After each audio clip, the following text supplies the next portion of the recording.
Hello बच्चों, आप सभी का स्वागत है मेरे चैनल आकाश मैथ्स क्लासेस में। और आज मैं आपके लिए लाया हूँ क्लास 10th का जो है हमारे पास प्रश्नावली 3 है कि दो चरों वाले रैखिक समीकरण युग्म। अब यहाँ पे हमारे पास एक उदाहरण है, ठीक है। उदाहरण 4 है जो कि इम्पोर्टेंट क्वेश्चन में है, जिसके द्वारा कि आप क्या आगे दी गई ग्राफीय विधि से सवालों को क्या कर सकते हो, आसानी से कर सकते हो, ठीक है। कि रैखिक समीकरण युग्म पहले क्या करना है कि वहाँ पे हमारे पास दिया है ग्राफीय विधि के रूप में हल करना है, ठीक है। समीकरण दिए हुए हैं तो हमारे पास है कि ग्राफ द्वारा जांच कीजिए कि समीकरण युग्म दिए हैं हमारे पास x + 3y = 6 और 2x - 3y = 12। यदि ऐसा है तो उन्हें ग्राफीय द्वारा हल कीजिए। तो इसको हल करने के लिए हम क्या करते हैं, पहले समीकरणों को सरल कर देते हैं, ठीक है। समीकरण एक क्या है, x + 3y = 6 है और दूसरी है 2x - 3y = 12 है। यह है समीकरण 1 और समीकरण 2। तो समीकरण 1 और 2 को हम क्या करते हैं, हल करते हैं। चलिए, तो हल करने के लिए हमें क्या करना है, समीकरण 1 को लेते हैं। समीकरण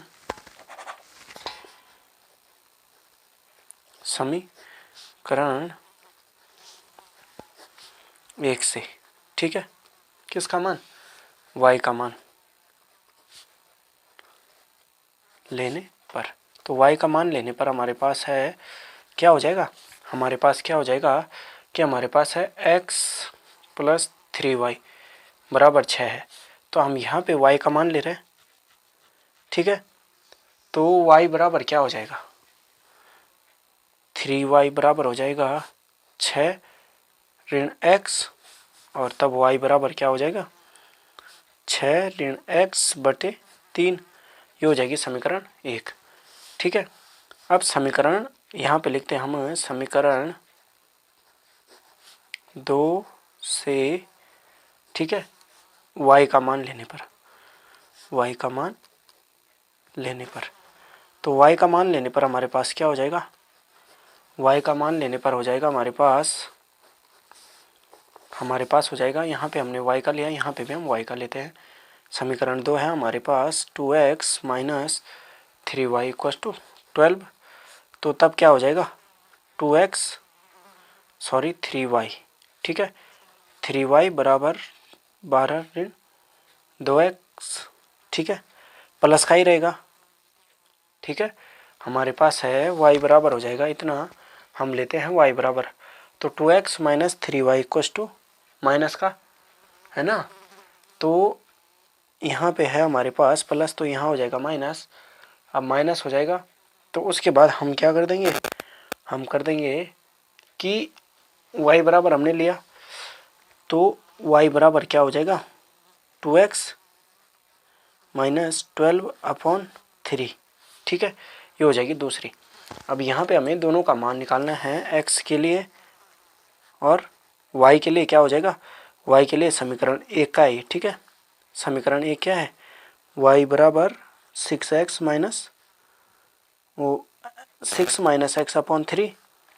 एक के लिए ये है, दो ही मान निकालेंगे हम, ठीक है, ग्राफीय विधि के रूप में, ठीक है।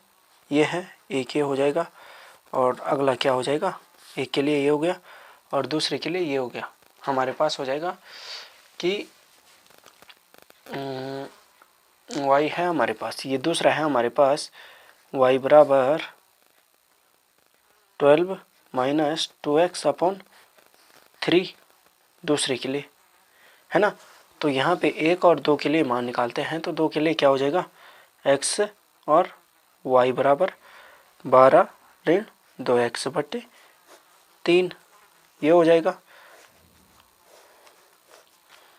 तो अब यहाँ पे हमारे पास है, थोड़ा सा हमें ध्यान देना पड़ेगा, ठीक है, कि पहली समीकरण है ये और दूसरी है ये।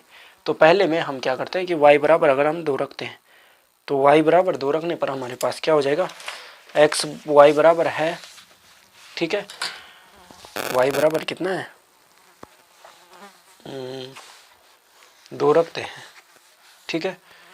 तो चलिए छोड़ो, x बराबर ना, सॉरी, x बराबर हम रखते हैं 0। x बराबर 0 रखने पर हमारे पास क्या हो जाएगा, y बराबर 6 - x/3 है। तो यहाँ पे हम y बराबर 6 ऋण 0/3 और 3 एकम 3, 3 दूनी 6, तो y बराबर 2। ठीक है, 0 रखने पर x की जगह पे आएगा हमारे पास 2। फिर उसके बाद 6 रखते हैं हम, तो आएगा हमारे पास, अगर हम 6 रखते हैं तो क्या आ जाएगा, 6 ऋण 6/3 बराबर 0/3 बराबर 0, है ना। 6 माइनस एक्स अपॉन 3 है, तो यहाँ पे हम 6 रखते हैं तो 6 में से 6 जाएगा 0/3, ये हो जाएगा, है ना, ये हो जाएगा। तो हमारा हो जाएगा दूसरे का भी 0। ठीक है, अब सेकेंड समीकरण है y बराबर 12 ऋण 2x, तो यहाँ पे x की जगह पे अगर हम 0 रखते हैं, ठीक है, 2x ऋण 12/3। ठीक है, क्या है हमारे पास है y बराबर है 2x ऋण 12/3, तो क्या हो जाएगा, x बराबर हमने 0 रखना है ना, तो 2 गुणा 0/0 ऋण 12/3, तो y बराबर हो जाएगा 0 ऋण 12/3, तो 3 एकम 3, 3 चौको 12, तो ये क्या आ जाएगा, 4 आ जाएगा, किसका, माइनस का, ऋण 4। ठीक है, ऋण 4 हो जाएगा। अब उसके बाद हम अगर 3 रखते हैं x बराबर, तो 3 रखने पर क्या हो जाएगा, 3 रखने पर हो जाएगा y बराबर 2x ऋण 12/3, तो y बराबर x का मान क्या रखते हैं, 3, तो 2 गुणा 3 ऋण 12/3, तो बराबर कितना हो जाएगा, 2 तिया 6, और 12 में से 6 जाएगा तो बचेगा कितना, 6, माइनस का, और 3 एकम 3, 3 दूनी 6, तो माइनस का ऋण 2। ठीक है, माइनस का ही ऋण 2, ये आ जाएगा हमारे पास, दोनों के मान हो गए। अब इसको हमें ग्राफीय रूप में लिखना है, तो ग्राफीय रूप में व्यक्त करने के लिए हमारे पास क्या है, मैंने यहाँ पे ग्राफ पेपर पहले ले रखा है।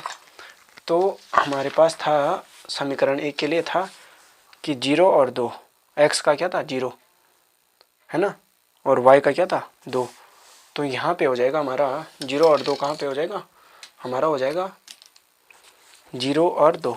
ठीक है, 0 तो ये हो गया, और ये क्या हो जाएगा 2। ठीक है, तो ये ए बिंदु मानते हैं हम 0 और 2। ठीक है, ये हो जाएगा हमारे पास, ये x अक्ष का देखना है, फिर x का 6 और y का 0, तो x का 6 और y का 0, ये हो जाएगा, b हो जाएगा x का 6 और y का 0, है ना। फिर उसके बाद इन दोनों को हम मिला देते हैं, इन दोनों को बिंदुओं को मिला देते हैं। ठीक है, तो इनको मिलाने के लिए हम क्या करते हैं, पटरी का इस्तेमाल करेंगे, पटरी से हम एक लाइन खींच देंगे, इनको मिला देंगे। ठीक है, ये हो जाएगा हमारे पास, दोनों रेखाएं क्या हो गई, मिल गई।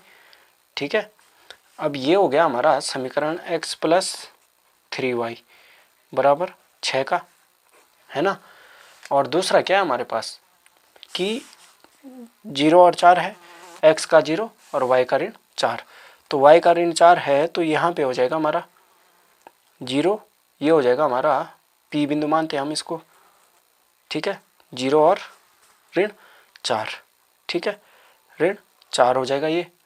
और अगला क्या हो जाएगा हमारे पास है अगला बिंदु है ऋण 2 और 3, तो ऋण 2 कहाँ पे हो रहा है, ऋण 2 x का है 3 और y का है ऋण 2, तो x का और y का ये हो जाएगा, है ना,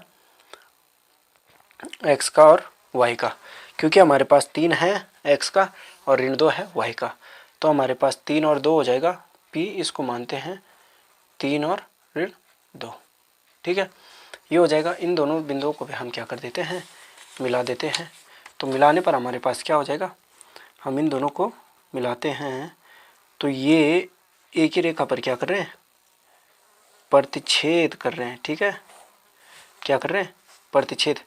ठीक है, तो ये हो जाएगा, तो हम यहाँ पे समीकरण लिख देंगे 2x - 3y = 12। पहली समीकरण ये थी, दूसरी ये हो गई। ठीक है, तो यहाँ पे हमारे पास क्या हो जाएगा कि हमने बिंदुओं को समीकरण युग्म क्या है, संगत है। ठीक है, समीकरण युग्म क्या है, संगत है, ये हो जाएगा।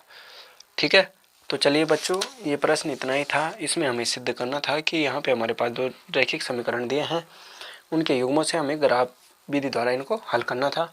तो हमें यहाँ पे हमने पहले क्या किया, हमने यहाँ पे पहले ग्राफीय निरूपण किया, ग्राफीय निरूपण नहीं किया, बीजगणितीय निरूपण के रूप में सरल किया। ठीक है, उनके मानों को ज्ञात किया, मानों को ज्ञात करने के बाद हमने यहाँ पे उसको ग्राफीय रूप में क्या कर दिया, व्यक्त कर दिया।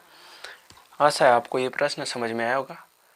ठीक है, चलिए बच्चों आज के लिए इतना ही, और यह प्रश्न यहीं पर ख़त्म हुआ। ठीक है, इतना ही था। आशा करता हूँ आपको समझ में आ रहा होगा। और मेरे चैनल को लाइक, शेयर एंड सब्सक्राइब करना न भूलिएगा अपने दोस्तों के साथ और अपने परिवार के सदस्यों के साथ। धन्यवाद बच्चों।